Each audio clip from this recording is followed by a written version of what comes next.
Hi all. So welcome to Midway India. So in today's class we are going to see a very dynamic topic which is going to be a sports nutrition where every individual strive to learn about various types of nutrition like clinical nutrition, food and nutrition, and sports nutrition is something like vast and something where people who is going to guide as a dietitian or a nutritionist to a sports person or a cricketer or a swimmer, or it can be either a chess or it can be either whatnot. All the sports come under this particular topic, and nutrition plays a very important role when it comes to sports. And let us start and let us deep dive into this particular topic. So first I'm going to talk about the introduction about the sports nutrition. Why is that nutrition to sports person is very important? So you people know like nutrition is all about providing healthy foods and making them very energetic and making them healthy and making them more strong in both macro and micronutrients. So when it comes to sports nutrition, it's going to be like basic nutrition where it is helping you to fine tune the person's body based on the practice or based on the athlete that they're going to perform. Okay, based on the sports that they're going to perform. So sports nutrition is something like discipline that applies principles based on biochemical and physiological scientific knowledge. So when it comes to biochemical, it all about like how the body takes up the nutrition and how it is going to be metabolized and give you or provide you the energy. So that is what is biochemical, and physical is going to be a stamina, and it is going to be the muscle strength where it is going to help you to reach out the destination wherever you wanted to go. So these are the certain factors. When it comes to sports and nutrition, it is something very much close and very much it has to be very much focused when it comes to this particular topic. So yes, so when it comes to sports nutrition, it is a practice of nutrition and diet when it comes to based on the athletic performance. So when we are providing a diet plan based on a specific condition, even based on the athletic performance, we have to give the diet plan.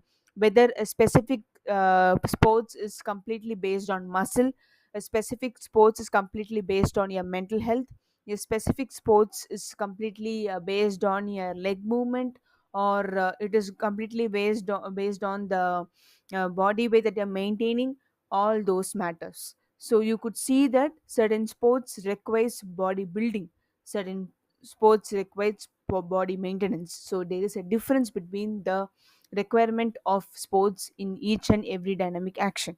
So when it comes to this particular sports nutrition, it is helping you to provide an agility, yes, timing, accuracy, balance, speed, strength, power, and endurance. So when it comes to these terms, agility helps you to pump up your uh, respiratory tract, and it will help you to withdraw the carbon dioxide out and oxygen in. That is agility. And when it comes to timing, the timing that you require, the timing that you wanted to start and proceed the following action. And accuracy, so we want a good vision, we want a good movement of our muscles to throw a ball or throw anything towards the accurate area. And then the balance, when we are into sports, balance plays a very important role. If you are not standing in a proper position and we are trembling here and there and we are trying to fall down, and that doesn't plays a very important role, and you are lacking in your nutrition. And when it comes to speed, yes, energy provides you the speed, and if that has been deficit, and that is going to affect your speed. Strength, the muscle gain, the protein content requires power. The strength is being built from the muscle, and the power is being provided from the content that we are striving from the food. And endurance is like the long term, the long run that we give, a long run that we go for in order to go with any sort of an action. So this is what is a difference between all those terms. Strength is all about like the muscle strength to carry the weight or whatever it is, and when it comes to endurance, it's all about the long time or the duration that you proceed for in any specific sports. Yes. So next is going to be on the goals that is required for optimal nutrition for an athlete. So what are the specific goals that is required? So when we have to provide a specific nutrition for an athlete, the first goal is going to be on to provide an calorie and other nutrient requirement. So calorie plays a very important role, and along with that, the specific nutrients like minerals and vitamins plays a very important role.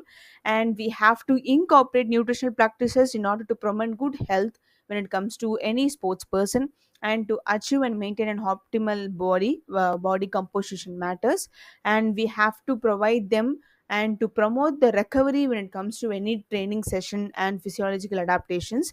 And obviously we have to try to focus on the variations and pre-competitions and post compositions, the fuel intake to be determined. So post and pre plays a very important role. Post means it is all about the after any sort of an activity. Pre is going to be before an activity. So anything, the supplementation of any nutrient has to be given.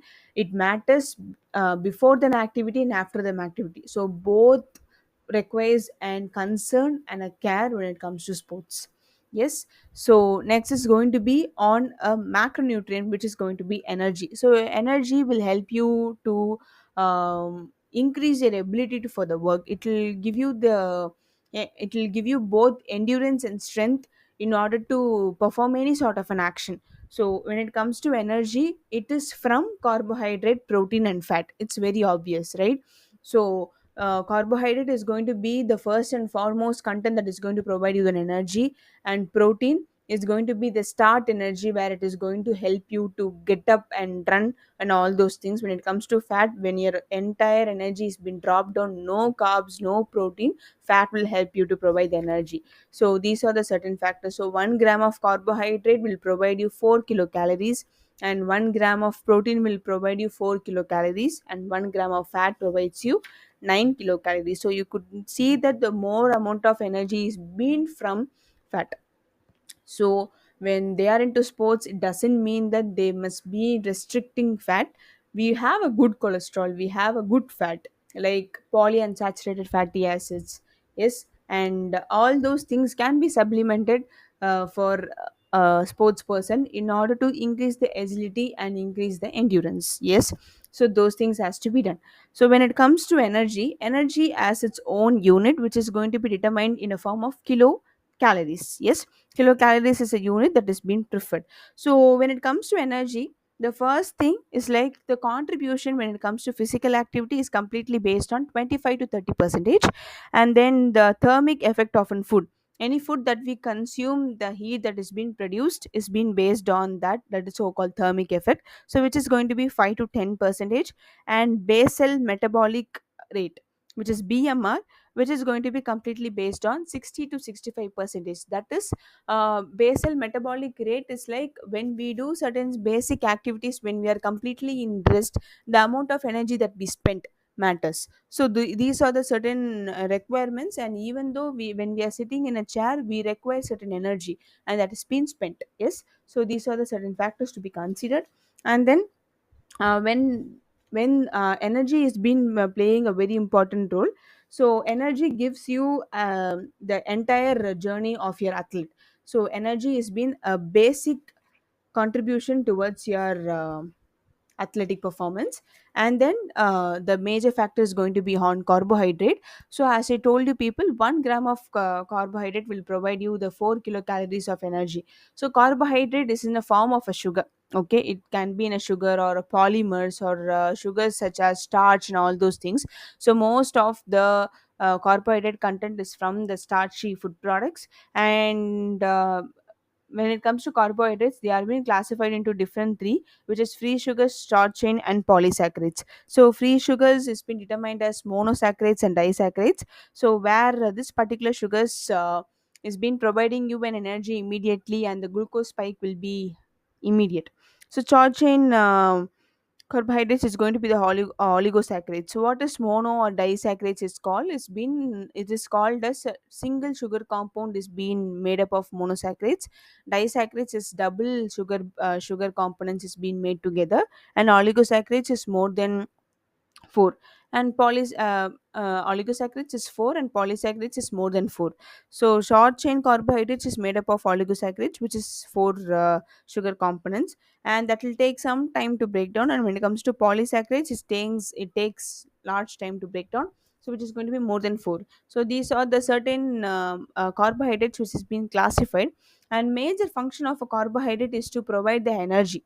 Okay, provide energy, and it is also helping us in protein sparing action. What is protein sparing action? It will prevent the wastage of the protein.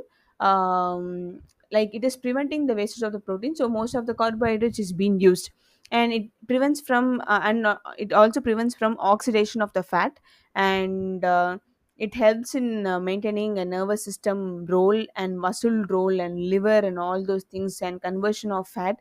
Carbohydrate plays a very important role as in a metabolism.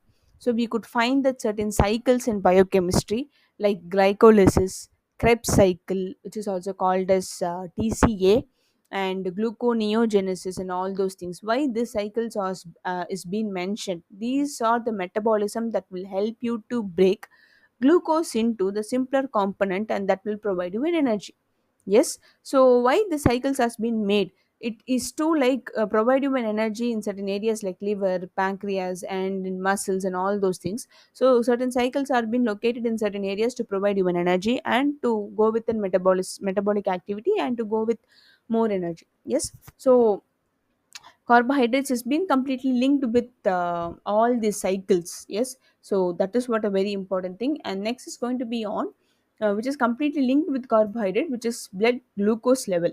So normal blood glucose level maintenance is very important when it comes to an athlete. If an athlete is diabetic, it is going to be very difficult for them to take care of nutrition. It doesn't mean that diabetic athlete cannot perform any sort of an any sort of a sports, but the maintenance and a care is extra more concerned, so that has to be taken care.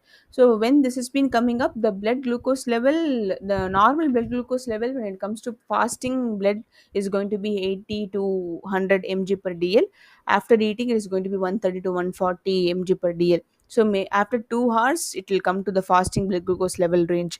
So this is how the blood glucose is being maintained. So blood glucose maintenance is very important when it comes to any athletic person. And next is going to be glycemic index. This term is very normal now, but the people who wouldn't have heard about this particular term, the glycemic index, is it's called short form. It is called as in GI foods. We call it as, what is GI foods? The food that is high in glycemic index. For example, this has more amount of grams of carbohydrate, that is called as glycemic index. So this glycemic index food product has to be selected based on the requirement. So most of the glycemic index food product is being given, that is post exercise or post any sports. So because after finishing any sort of physical activity, we require more energy because we have spent. So it is very important for us to for them to be fed with a proper nutrient. So if that has been required, we have to go with a high glycemic index food product post exercise. Okay. So yeah, so this is the major factor. What is glycemic load? Glycemic load is all about like taking more amount of high glycemic index food product. How you will measure? You if you are taking two different food products which is more in glycemic index, that is called as glycemic load. Okay. So that if that is required, if a person is taking glycemic load, it is completely based on the sports activity that the person is going to indulge. For example, the person have to go with 1000 meters 1000 meters athlete, or 2000 meters athlete. They can go with glycemic load that is being more what to say, more uncommon. But if the person is going for any sort of an Guinness record sort of an sports activity, like longer duration of swimming, longer duration of um, athlete, any sort of like running and cycling and all those things, they require glycemic load. So how can we measure a glycemic load? It have to be measured by glycemic index by grams of carbohydrates into 100. Yes. So that is a method of measuring the glycemic load. What is carbohydrate loading? Carbohydrate loading is like it is a process where a person have to indulge into consuming more amount of food that is required for an individual, uh, that is rich in carbohydrate. Why is that has to be done? Because if the person is going to do any sort of a longer duration sports activity, if they're taking a normal diet, like for example an individual adult require 2000 to 2500 kilocalories, you just assume. If the person is consuming 3000 to 4000 kilocalories, that is so called carbohydrate loading. Why is that is required? If the person is going for a longer duration of any sort of a sports activity, for example marathon, or for example we can go for 24 hours cycling, 24 hours bike riding, if that is being done, they have to go with carbohydrate loading, because they will not be consuming any sort of food in between the activity. Yes, so that is very much very important. If that is being done, they will have to start before 35 days. Okay, before 35 days, they will have to go with a carbohydrate loading. That is, they have to increase extra amount, like 7 to 10 grams per kg.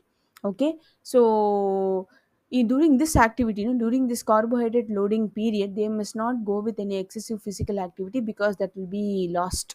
Yes, the carbohydrate will be lost, so that is very important.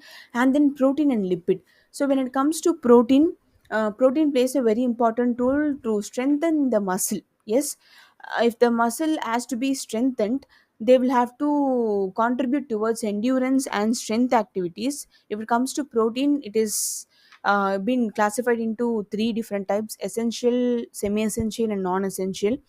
And along with that, there are the certain other classification, which is going to be complete, partially incomplete, and incomplete. Complete protein will have all 10 essential amino acids. For example, egg albumin, milk casein, all those things. Partially incomplete proteins is like they partially lack in more of essential amino acids, example wheat and rice. And incomplete protein, they lack one or more essential amino acids, for like gelatin lacks tryptophan and lysine, so in that way. Yes, so what does it do? Protein plays a very important role in growth and maintenance, and the formation of essential body compounds, and it helps in transporting nutrients, and they help in water balance regulation and maintaining the pH, and defense and detoxification plays a very important role, and it is also acting as a source of an energy. Yes, so when it comes to protein, these are the certain basic factors that is being done. And then protein helps in providing an energy when there is a deficit of carbohydrate, so that is a very important thing. And as I told you, strength and endurance has been completely contributed through the protein. Yes, so protein plays a very important role, and they have more of oxidative capacity of muscle, and so that will help them to break the protein content from the muscle and to provide an energy, so that has to be done. And lipid is something that is in irony, like many people think like lipid consumption might indulge me in gaining a weight, or it is not good for health. No, lipid has a major role in your body, and that provides you the polyunsaturated fatty acids like omega 3 and omega 6, and eicosapentaenoic acid. So those things plays a very important role when it comes to an athlete has to go with this specific fats. Yes, so lipid provides you an energy for a longer duration, and helps you in vitamin absorption and maintaining a temperature. Body temperature has been balanced with lipid, so lipid plays a very higher contribution to an athlete. And it guards any sort of an vital organs, like any injury or something like that. It will help you to prevent from any shock. And then recommended intake of fat plays a very important role. The amount of